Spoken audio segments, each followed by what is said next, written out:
Every crisis is an opportunity to renew once more. Every period of destruction is an opportunity for a new order to grow from the ashes of the old. People have been asking me in this channel for some time now, what can we do? What is the answer to the crisis we are in? How do we move forward? And to that, I can offer one simple slogan: make America a democracy again. And a simple hashtag, MADA, M-A-D-A, make America a democracy again. Because we are all MADA, are we not, of what's going on? And it's time we galvanized the pain and distress and anguish that we're feeling and channel it into positive action to make America a democracy again. The protests we've been seeing up and down the states have been truly inspiring. People going out of their way to come out into the streets and risk the danger and wrath of Trump's building authoritarian machine and stand up for truth once more, stand up for integrity once more, and stand up for democracy again. But what we need to realize is that we can't let this crisis go to waste. See, every crisis is an opportunity to break through into something new. And the truth is that America hasn't been a democracy for a long, long time. The roots of Trump's destruction precede Trump by a long time. There have been many issues with the way that American democracy works, and it's been fraying for decades. And I'm not just talking here about the way money, lobbying, and fundraising works, important though that is to rectify, to make elections fair again. But I'm talking about the very root of the democracy itself, the representative nature of democracy. That is the case in most Western countries. You see, this wasn't always the way. America did experiment with different ways in its earliest days, just like the world did when it first experimented with democracy. You see, in the late 19th century in New England, there were regular town meetings. These town meetings involved the whole community coming together to talk about their laws, to talk about their budgets, to talk about how they organize themselves, what policies they enact, how to run their government. This was actually how government was run for a long time in large parts of the states. Thomas Jefferson encountered it, and he described it as the most perfect example of self-government that he'd ever seen. And of course, before them, the very first experiment into democracy happened in Athens. And what did they do? They had a square where everybody came together to make decisions. It wasn't about electing a few people to make decisions for everybody. It was about everybody participating directly in the decision making. If we are going to make America a democracy again, then these are the kind of models we need to return to. Because whenever you elect a small number of people to make decisions for everybody else, over time, those small number of people become a smaller and smaller cohort. And the power gets more and more concentrated into a more and more exclusive group of people until eventually you have an oligarchy. And tyranny finally ensues. In fact, the Greeks exactly predicted that would happen. Now, 4 years ago, I made a video about this. It was when we were in Trump's first term, and we could really see the damage that was happening and how he was laying the foundations for an eventual autocracy. And it was very clear even then that whether or not he won re-election, the die had already been cast. The first bricks of our existing system had already been removed. An autocracy was on the way. Whether it was him in future or somebody else, an autocracy was on the way. And now we're seeing it materialize before our very eyes. And in that video, I talked about how a more participatory form of democracy might work. One in which we all join in the process of making decisions about our lives, where our representatives aren't left alone to make decisions for us in such a polarized world, but where we come together to make decisions. And of course, with technology now, that is more possible than it's ever been before. Participation is possible at scale, beyond just a few hundred people. It is unquestionably within the scope of the technologies that we have today. Now, I want to show you that video with all those examples.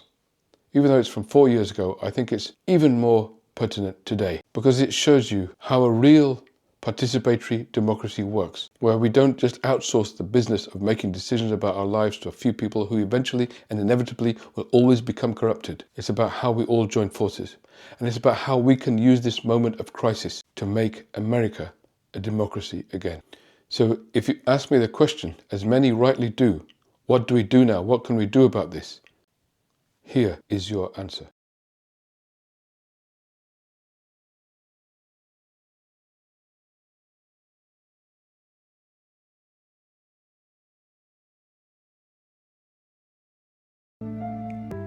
Now, how did we get here?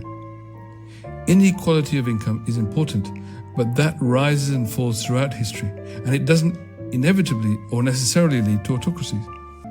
However, what is often missed is another inequality, a far more corrosive inequality, one that repeated surveys show runs deep in Trump and Brexit voters, for example. And that is inequality of power, an unequal distribution of the sense of control over one's own destiny. This lies at the heart of our malaise today. The influence that people have over their own lives and the wider world is fundamental to their sense of pride, well-being and contentment. And right now, only a small group of people in society actually feel they have that, when most of the rest of us certainly do not. It's not a coincidence that the slogan that effectively won the Brexit referendum in the UK for the Leave campaign was "Take Back Control." So there you have it, right from the horse's mouth.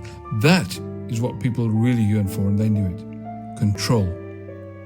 Now, how much control and power you want and how much you feel you need actually correlates directly with how much information you have and how complex you believe the world to be. In medieval times, life seemed simpler to most folk, and they had very limited access to information. As a result, they were happy to cede pretty much all power to kings and absolute monarchs. Then, with steam travel and the printing press, people's horizons broadened and their awareness of the issues deepened. Consequently, they rebelled. People no longer bought the idea that kings had a divine right to rule, so they overthrew them and demanded elected representatives to decide for them instead. This brought power a lot closer to home. But now the terrain has changed substantially again, and in pretty dramatic ways. 24-hour cable news and then the internet now gives us almost unlimited access to information. There are few subjects we can't learn about, research, and develop opinions on ourselves if we choose to. Effectively, therefore, much of the time, we know everything our representatives know, and in most cases, most of the time, most of us think we could do a better job. Indeed, usually the only real difference between us and them is just ego and ambition. They have it, and we don't. Otherwise, we're all effectively equally qualified when it comes to the general business of making decisions around public policy. Of course, experts are essential, but they're not the ones who ultimately make the decisions. They advise, but it's the politicians in our current system who make all the decisions. And we all realize that they're no more equipped to do that than most of the rest of us. So we once believed that kings had a divine right to rule over us. Then we believed that a small number of elected politicians who we voted for once every few years had the right instead, and all power was given to them. Now, this system is no longer tenable. Our current convulsions, from Brexit to Trump to QAnon conspiracies and the like, they're all symptoms of a broken democracy, a system that is no longer fit for purpose. And those convulsions will continue until the system is destroyed, and we will either lurch backwards to autocracy or move forwards to a new democracy, a renewed settlement between the governors and those who are governed. Now, our representative system of democracy certainly has some positive points. Its ability to handle crises, to make decisions quickly when needed, and negotiate between governments, those are all potential merits. But the original version of democracy, however, was in fact very different to this. When the ancient Greeks invented it, every single citizen shared power. They all came together regularly to a public forum, and there they would deliberate with each other on the issues of their time, till they reached a consensus between them and made decisions together. That's what they meant by decisions by the people, for the people. It was literally the case.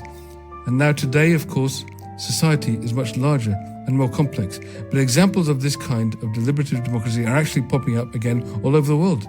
People are increasingly realizing that this is the way they want democracy to work, something much closer to the way that it was originally conceived and practiced. Just this year, for example, the city of Barcelona in Spain decided to use deliberative democracy to decide the allocation of a substantial chunk of their annual budget. The process started with an open call to the public to come up with ideas and suggestions as to how to allocate tens of millions of euros. Next, they invited the public to come together in groups, both online and offline, to whittle down the suggestions to a smaller number of ideas and projects in a collaborative process involving dialogue and debate. Finally, the remaining suggestions will be voted on by all registered voters in the city. This way, they will have had the last say on how their taxes are spent, and they will have been deeply involved in the process every step of the way. Now, in early 2020, another example occurred when President Macron of France convened a citizens' convention. It was a specific convention on climate change. 150 citizens were randomly selected from across France in a way that ensured diversity of representation based on gender, age, social class, and geographic regions. The assembly was divided into 5 different working groups covering transport, food, consumption, work, and housing. They will then meet for 7 weekends, and the proposals that emerge will then be put to a referendum to decide on incorporating the agreements into the Constitution. The city of Montreal, Canada, is another example, and they engaged in a similar process to Barcelona in 2020 as a way to decide on allocations of a proportion of their city budget too. In fact, there are now so many cities, regions, and countries utilizing such deliberative processes that multiple online platforms have developed to support them. One such platform alone, known as Consul, has been used in 35 different countries and engaged over 90 million citizens within them to date. And that's just one of the many multiples of platforms that are being used today. In each of these experiences, people find that far better decisions can be made by tapping into a collective intelligence where all voices can be heard, rather than leaving it to a couple of dozen people in one room making every decision for everyone else. And once made collectively in this way, there is far better buy-in and support for those decisions. Just as importantly, it brings people together. In our current system, we actually don't do that. We all live in silos. All political discussion takes place in echo chambers where we share only with those we agree with. The first place where discordant voices come together is in Congress or Parliament. But because views are so polarized all the way up to that stage, there's very little room for maneuver by the elected representatives themselves. In a deliberative system, on the other hand, people of differing views and from differing backgrounds are brought together over and over again. Expert testimony is heard by all, and then decisions can be made together, collaboratively, based on the facts presented before them. Now, power is no longer exercised on behalf of the people in a system like that. Power is exercised by the people. In other words, it is shared by all. And that is how you really take back control. And this is how we avoid autocracy. You see, there is a genuine resentment out there today towards those who exercise power for us. The dangerous remedy is to bring in a dictator who swoops all the bums out in one go. But while that might be satisfying for many, it is, of course, ultimately wholly destructive. The constructive path is to share the power with everyone in this way. And if we do that before it's too late, then maybe we can avoid the slide into a fascist-style alternative. What's more, this is perhaps the only way to avoid that other great threat to our nations and indeed to our entire species, climate change. Our current system cannot avoid climate emergency. The transformation needed requires a broad consensus at every level, and that consensus can only emerge from a process that is collaborative, that the whole of society engages with and owns. So it's not just for our politics that we need to change. It is for our very survival. Now, the reason this hasn't happened so far is because there are powerful forces arrayed against it.